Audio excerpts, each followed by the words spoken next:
In the 70s and 80s, there was a massive leap in science fiction. From the birth of the Star Wars franchise to the string of Spielberg classics about close encounters, tiny spaceships and friendly aliens, there was a definite predisposition towards the futuristic and otherworldly. The cause of this, I suppose, is reasonably obvious. In 1969, Apollo 11 set down on the moon's surface and humans took their first giant leap onto an alien landscape. This small step was broadcasted all over the world and was watched by an unprecedented amount of people. It captured the hearts and minds of the world and unsurprisingly has been the source of dreams and stories right to this day. No more so, it seems, than children's cartoons. Thinking back to my childhood in the 80s, the first things that spring to mind are the main cartoons like He-Man and the Turtles.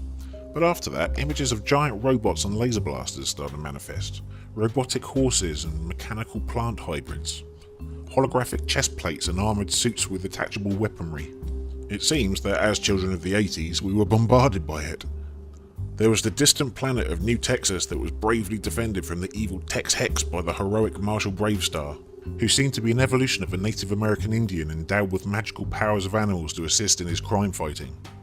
There was Ulysses 31, a rehashing of Greek mythology's The Odyssey set in the 31st century, depicting the title character who allegedly angered the gods of Olympus by rescuing a group of children and killing a giant robotic cyclops.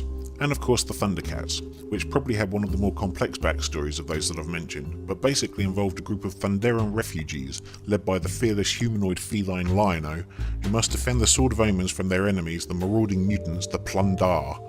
Come to think of it, even the child-directed telling of El Dorado in the Cities of Gold involved a giant flying machine named the Golden Condor, and the shows that I mentioned earlier like the Turtles and He-Man were jam-packed with cross-dimensional non-humanoid aliens and futuristic cities with equally as impossible modes of transportation.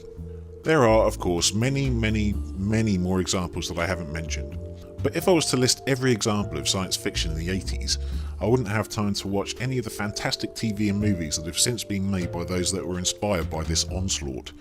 Everybody's got a favourite tune from their childhood, so how about giving into that nostalgia and finding it, watching it, and thinking about how awesome cartoons were when you were a kid.